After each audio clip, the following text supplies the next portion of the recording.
Hi everyone, and welcome to Creaky Kitchen, brought to you by Global Healthy Lifestyle Events. In this episode, we'll be learning a fall recipe from Chef Chantelle, our Creaky Kitchen chef, and we'll also be joined by Dr. Donica Baker, a rheumatologist who'll be teaching us about caring for yourselves and your body during the holiday season.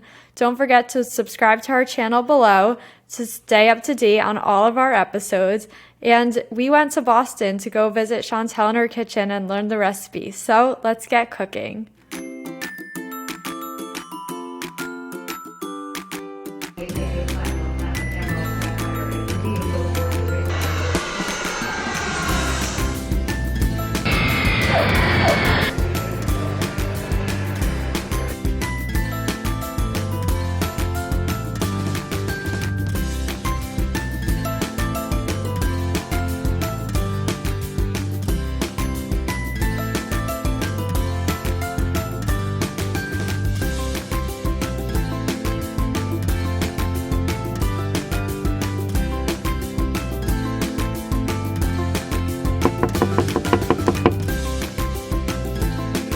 Hey everyone, welcome to the Creaky Kitchen. Come on in.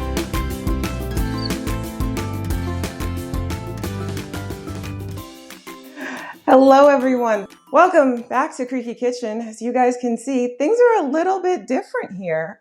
We've added some extra cameras, we've added lighting and some sound equipment, and hopefully this makes for a more fun, more interactive journey through the Creaky Kitchen with us.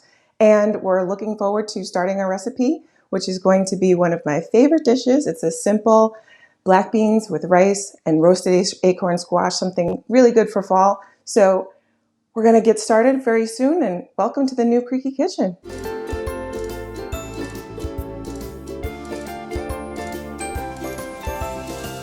Great, so let's start cooking. This recipe is a very simple black bean and rice, which is something I make a lot around here. Basically because it comes together super quick with pantry ingredients, and I can do it after a long days of work. Even though I'm not commuting anymore, a long day is a long day. So something that comes together in like half an hour is fantastic. The black beans, I love them because they use an ingredient that I make myself, but you can also buy it at the store. It's called sofrito, and it's a mixture of green pepper, onion, culantro, and cilantro, two different things, and a bunch of garlic and onions. And you blend it all up in your processor. And then what I do it maybe 3-4 times a year. I take it and I freeze it all.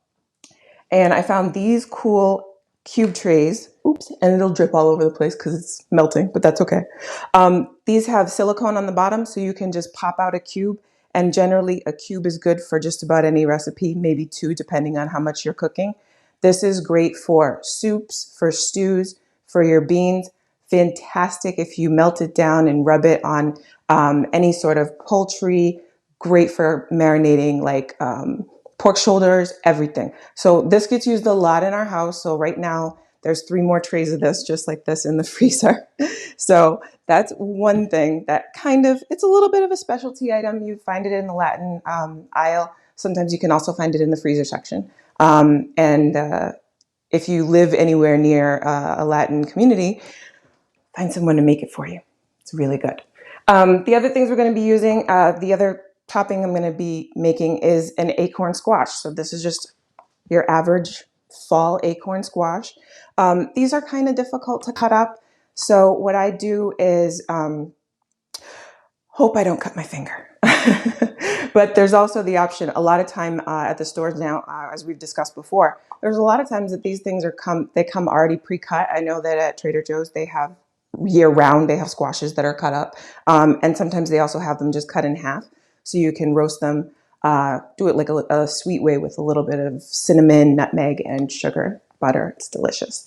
The other ingredients that we're going to have for the black beans, back to those, we're going to have an onion. We're probably only going to use about half of it, and some orange peppers. I figured, hey, it's close to Halloween, so why not go black and orange? And then we're going to have some seasonings. We're going to use some sazon, which is a spice blend. We're going to use a half of a bouillon cube. You can use vegetable bouillon. You can use mushroom bouillon if you want to keep it vegetarian. I'm using chicken bouillon because I ran out of those. So that's what we're using today. And then I think that's it for the moment. We're going to do rice, which is a plain white rice, which is a 2-to-1 ratio. Nothing really to write home about there. Just that's just rice, water, salt, and a little bit of olive oil. Always remember to wash your rice. My rice has been washed, so just as that you know. So let's get cooking. We're going to start with the acorn squash, and I'm going to dispatch it with my chef's knife, which I sharpened. The only other equipment that we're going to be using, we're going to be roasting it on a sheet tray that I've lined with some aluminum foil. You can use parchment too. It just makes for easier cleanup. I've got a saucepan for my black beans, another saucepan, which should be turned on, for our rice. And that actually already has 2 cups. And by cup, I mean my coffee mug. Because rice is a ratio, I just go with whatever size I want. So if it's just me and my husband, I'll go with this size. If someone's coming over, I'll get a bigger coffee mug. You only have a can opener, obviously, to open the cans of beans. If you want to soak beans overnight, feel free. I don't. Rarely do I. So that's what we're going to be using. And then you're just going to need some utensils for stirring around and things like that. I'll probably be reaching into one of my drawers just to find a fork because I forgot to take that out. Great, thanks Chantelle. Here's a recap of all the ingredients that Chantelle is about to use. We'll start with sofrito. Either use a homemade or store-bought version. 1 acorn squash, or more, depending on how hungry you are. 1 onion that you're going to dice. You'll probably only need about half of it though. 1 sweet pepper. You're going to de-seed that and dice it. A half packet of sazon. Half of a bouillon cube, or you can also use a teaspoon of jarred soup base. You can use chicken, veggie, or mushroom soup. All will work. You're going to need some rice, olive oil, adobo seasoning, cumin, black beans, and of course some water. So now, here we go, Chantelle. We'll let you get into it. Let's start cooking. So we're going to dispatch of the acorn squash. Very, very simple. Right in half. And I picked a little one today only because I'm not sure if my husband actually likes acorn squash. I didn't really ask him. So this could go really, really badly if he doesn't like it. But I know that the black beans and rice are a lock, so we're cool. So we're just going to get these seeds out. And yes, you can roast these seeds just like you would pumpkin seeds. You can roast them in an oven. I think the recipe is like 425, and then you toss them with salt. And supposedly they're pretty delicious. I'm not a big fan of pumpkin seeds, so not my bag, but we'll see. Maybe I'll try it next time. And we just use a spoon to scoop those out, and trusty garbage bowl that I always have here. So I'm going to slice this into, let's say like 1/2-inch slices. And fun fact, all the skin on this is edible. So when it roasts up, it's going to turn kind of like a dark green. It almost looks black. So again, back to that orange and black theme. And these slice up they're a lot easier to slice up than like a butternut squash. That I'll say. Acorn squashes are a little bit more forgiving. So, perfect. And if you wanted to dice them down a little bit more, you could. That's fine. So we're just going to arrange them.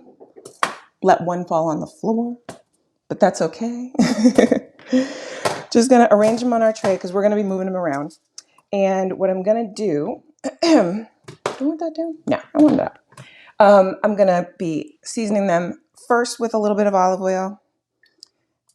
And that's just as our seasoning stick. And we're just going to shimmy them around the pan, so no big deal. I'm going to go with a little bit of cumin just to kind of tie into the theme of the black beans and everything like that. So just a shake or two. It's probably going to end up being like 1/4 teaspoon. It's not that much. There's a very, very, very smoky flavor to it, and it can overpower recipes really, really easily. So I try to use it pretty sparingly. This is powdered mushrooms, and it just adds a ton of umami to anything that you're making, and it gives it kind of like a meaty taste. So I use this quite a lot when I'm making vegetarian dishes. It's It's got a little bit of salt in it. It's got a little bit of red pepper to it. And I have been addicted to it, and I just had to share. It has some herbs in it too, some thyme. And it's just an all around fantastic ingredient to have in the pantry. So go, and as you can see, like I have backups of it. That's how much I like it. So clean hands, like Ina says, are your best tools. So we're just gonna rub this all around. My water has just come to a boil, so I'm gonna turn that down. And we're gonna rub that all around. And we're gonna get this in the oven. The oven has been preheated to 400. And these are gonna roast for about 20 minutes. I just wanna make sure that they're kind of evenly spaced on the tray so that they're not gonna steam, they're going to cook. Now, so these go into the oven, and I'm going to set a timer. But first, let's make sure you guys have been following along. We're gonna play a little game. So you're gonna see a question pop up on your screen on a little Zoom survey, and don't worry, all the answers will be anonymous. So the question is, what kind of squash did I just put in the oven? Was it A, a pumpkin, B, an acorn squash, or C, a butternut squash? We'll show you all the results in a few minutes. And with that, we'll get back to cooking. Hey Chantelle, it's Zoe. Hey, I have Zoe. a question for you. Why is this recipe good, or is it a good one for people who don't want to spend a lot of time in the kitchen and kind of dread cooking dinner every day? Yeah, that's a great question. It is a great recipe for that because, like myself, I can't spend a ton of time on my feet. So the great part about this is that it comes together really quickly with very few ingredients. And then the simmering part's only about 20 minutes. So you got time to, like, a little bit of downtime to rest. And then plate it up, and you got yourself a quick meal in under half an hour with minimal effort and minimal time spent on your feet. So I'm just adding a little bit of olive oil to a pan that is a little bit too hot. So we're going to give it 2 seconds to cool down.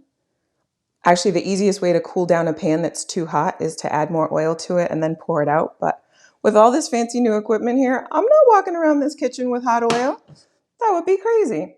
So what I did here is I diced up half of an onion, and I'm going to dice up one of these little cute orange peppers. Aren't these adorable?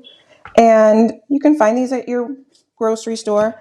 I'm just going to take the cheeks off so I avoid all these seeds in the middle.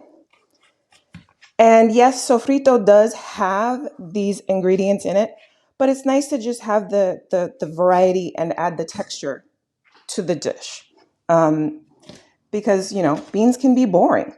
So why not add something with a little pop of color to the beans? Why not?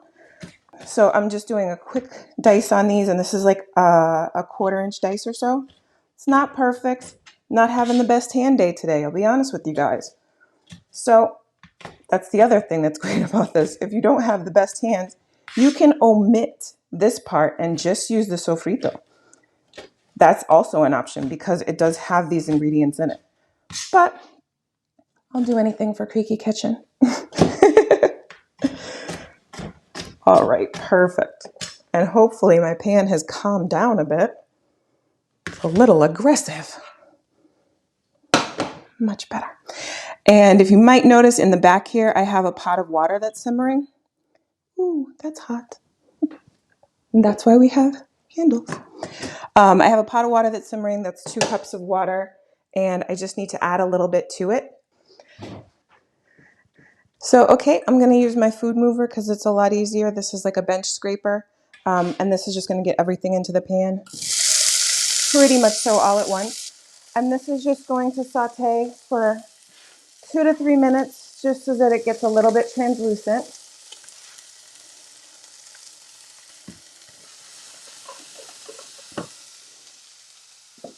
And I'm going to hit that with a little bit of adobo seasoning, which has a ton of different ingredients in it. It's got salt, pepper, cumin, cilantro, garlic, onion. It's got like everything. And it's like a complete seasoning. So I'm just going to add a little bit of that. And I'm going to add a little bit of cumin as well, because we want to carry that smokiness from the from the acorn squash into this as well. So let's see, got that. So we're just getting that going. And if you guys could smell this, oh my goodness, it's just amazing. Hopefully one day Creaky Kitchen will get smell-o-vision, maybe?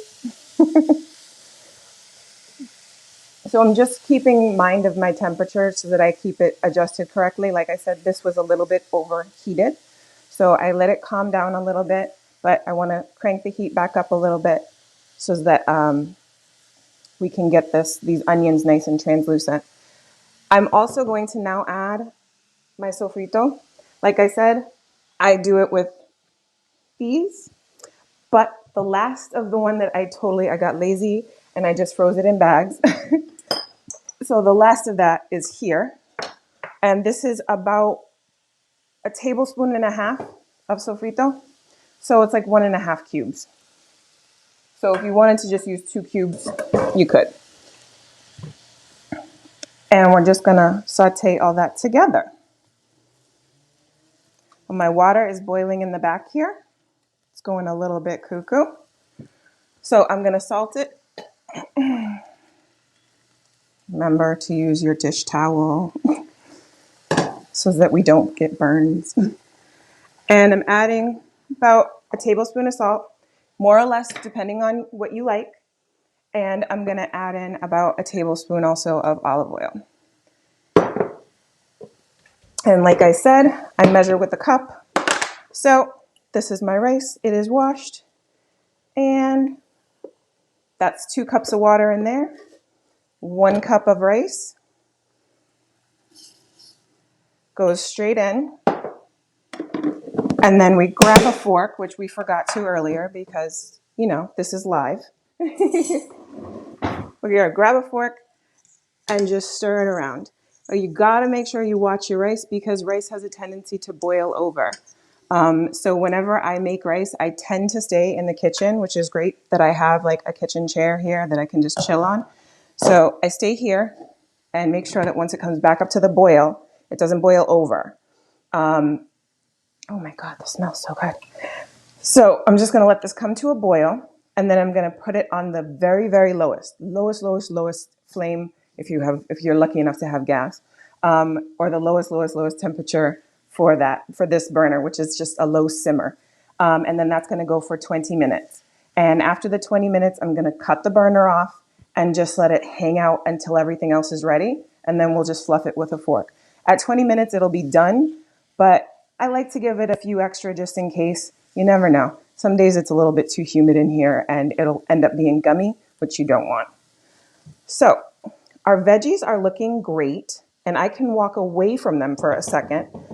And what I'm going to do in that second is I'm going to drain our black beans.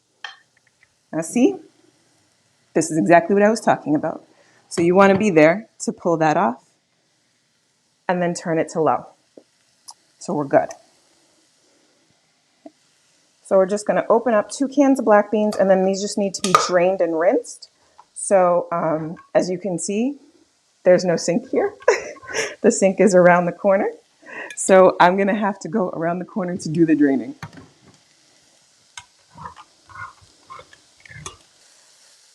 So our veggies are looking really good and I'm going to add just a touch more seasoning. Yeah, I know, but beans are boring. They need it. So this is the Saison. It's a little magic packet. This one has achiote in it, which is a red, what is it? It's a red spice, and it colors everything like a really bright red. I use it a lot around the holidays, and it just adds like another depth of flavor. And then the other thing that I'm going to add is half, I know it sounds weird, but half of a bouillon cube. And like I said before, you can use vegetable bouillon, you can use mushroom bouillon, whatever you like. I just crumble it in there. And that adds a really great depth of flavor as well. So our veggies are looking great. The achiote is making the orange peppers even more orange, if that's even a thing. And I'm going to go ahead and drain these beans and rinse them. And I will be right back. Alrighty, I am back. I'm going to go ahead and add the beans in. And what I like to do is take the back of this spoon and mash a few of them. It just kind of adds a little bit more texture to the dish because I'm going to add a little bit of water to this. And then it's going to bubble and it'll be delicious. So, darn rice. So I'm going to add that water, clamp on the lid for about 20 minutes. And when we come back, we'll plate it up and we'll see how it goes. Amazing. All of that sounds so good. Before we get back to all of that, I want to take a minute and take a look at the poll. You all definitely pay attention, so thank you for doing that. Or I should say most of you all pay attention. Chantelle was cooking with an acorn squash, which is definitely one of my favorite to cook with. Though I would like to see her with a recipe for a butternut squash or a pumpkin in the future, so we can put that on the future lists. Before we get back to Chantelle in the kitchen, I wanted to take a quick minute to talk about the Global Healthy Living Foundation's inaugural honorees of the GHLF Beacons for Better Health. Our organization is recognizing members of our patient community, patients, caregivers, healthcare providers who help shine a light on issues the community is facing and helping lead us toward better health and wellness.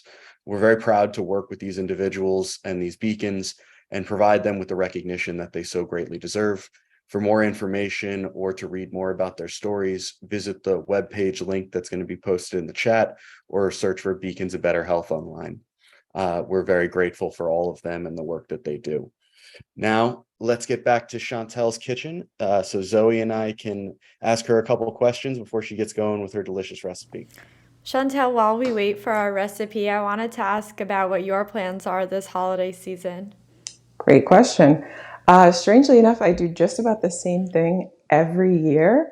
For Big Turkey Day, luckily I have the Friday off after it, so I can do a lot of cooking the day before. So I get a lot of cooking done. I do a traditional turkey. Recently, though, because of COVID and everything, it's just been my husband, myself, and my mother-in-law. And my sister-in-law. So I've just been doing a turkey breast, which I brine, and then I have a secret butter that I will not divulge that I make, and I rub it all over it and inside of it, and then I roast it with a bunch of different fruits and vegetables, oranges, lemons, apples. And the house just smells so good. So there's that. There's a cornbread dressing that I make from scratch. And my husband insists that if there's going to be a turkey and gravy, there must be mashed potatoes. So I make him a huge pot of mashed potatoes to keep him happy. And a bunch of other little sides and appetizers, but I get it done kind of like through the week. And working from home has been a blessing because yes, I can be on a Zoom and then I can come in the kitchen and put together the cornbread. So that's great. Chantelle, all of that sounds amazing, first of all. Second, I have a question. Okay. I grew up in a household where dressing was called stuffing. To me, that makes sense because it is stuffed in said bird. Why is dressing called dressing? Dressing is called dressing because you think of it like a window dressing, right? It's something that goes alongside of it. So it's a dressing. It's not a stuffing because it's not going inside of the bird at all. It's baked in its own dish off to the side. So stuffing goes in the bird, dressing is outside of the bird. Gotcha. Thank you. You're welcome. So thanks, Corey, for the question, and we'll get back to the recipe. My timer just went off. So it looks like I can turn off the rice, which looks fantastic. And I just want to check on my black beans and make sure that they are coming along nicely. They smell phenomenal. Also, remember safety. So I'm just going to check them, give them a little bit of a stir. I'm loving this black and orange. It's so cute. It's kind of a moment. So yeah, they're coming along really nice. The sofrito smells really, really good. And I'm just going to give them a quick little taste to see if they need any adjustment in seasoning. So let me grab a spoon, because we don't test with what we're cooking with. So let's give them a little taste.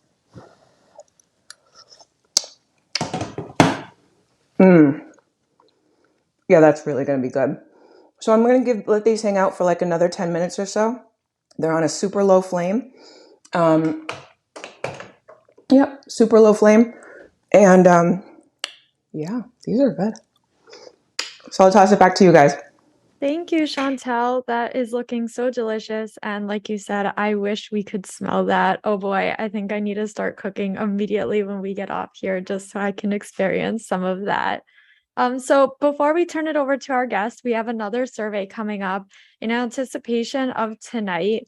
We had, thought about the holiday seasons coming up. It's really a lot on your body, on your mental health, and just it's so hard to take care of yourself during this time. And something we were thinking about is how hard decorations are.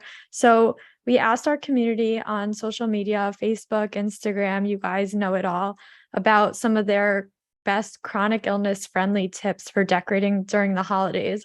So we pulled together the most common answers and wanted to poll you all about which one you found most exciting. So, the first one people said is that they focus on one room or they downsize their tree. So that they're able to just, take a chill and really focus on one area instead of, going big and making it really exhausting. The second, people said make it a family event, get help from others, and it really reduces that stress of doing it all alone and the stress on your own body. And the last one, people said reusable or gift bags instead of wrapping. So, you eliminate all that cutting and taping and holding together instead of just pop in the bag. So I really liked all these. So let us know in the poll and we'll come back to it after we hear from Dr. Baker.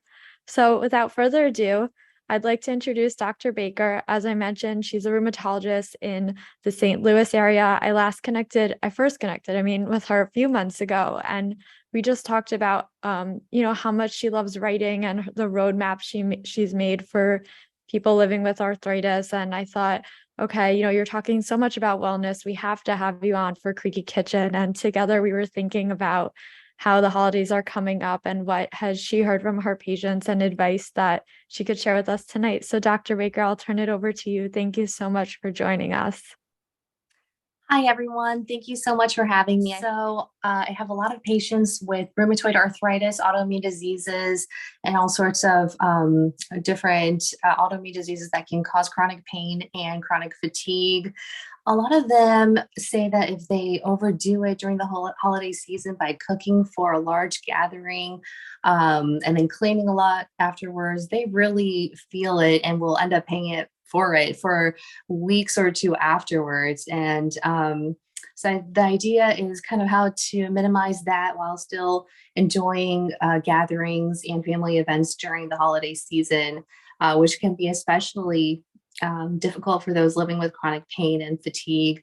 I think this time of year, when the weather changes, it becomes darker, colder. A lot of my patients are feeling flares in their joints from the barometric weather changes. One day it could be nice, the next day it could be rainy. So I think with the fluctuations, I see more flares in my patients this time of year more than any other. And also, I think as it gets darker and the time change coming up in November, a lot of people feel their mental health dwindling a little bit. They're not able to go out and take nice walks as much. And it's just very dark all the time. So we don't get that vitamin D and sunshine as much. A lot of my patients even have this solar lamp that they use at home or at work and just turn it on, 30 minutes in the morning or midday to kind of give them that bright light during the day that they might not otherwise get if you go into work when it's dark and come out when it's dark. So I'll also go over some tips for prioritizing self-care. I think it's also always important to put self-care as number one, because if you're not taking care of yourself, you can't really be there for anyone else. So I think that really should be at the top of our list. So I think avoid over scheduling events and gatherings, and leaving margins in your life to rest and recharge is really important.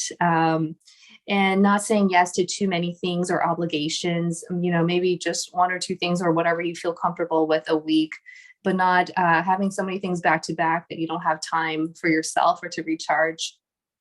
Like we schedule so many things in our life, I think it's nice to put a specific spot on your schedule as self-care and time alone. And putting it on your calendar kind of makes it more official and kind of reminds you to do it. And that self-care time, you can treat yourself to a massage, yoga class, some meditation time, maybe go to a coffee shop, have some tea or coffee while you do a little bit of journaling and processing of your emotions and what you're feeling physically and mentally. I think having that self-care time is extremely valuable. And I think another reason why this time of year is especially tough is because a lot of people usually stick to their anti-inflammatory diet, but it's really hard during the holidays to say no to those cookies and sweets and goodies that are all around.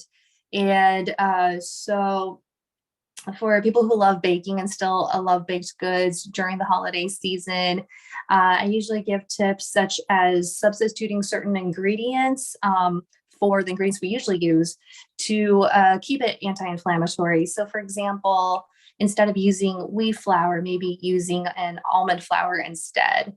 Instead of using a white sugar that's so refined, maybe using coconut sugar instead. And making those substitutions can help keep baked goods and sugary foods a little bit more on the anti-inflammatory side. My patients have also shared with me that, cutting a lot of vegetables and produce can be really tough on the hands and wrists.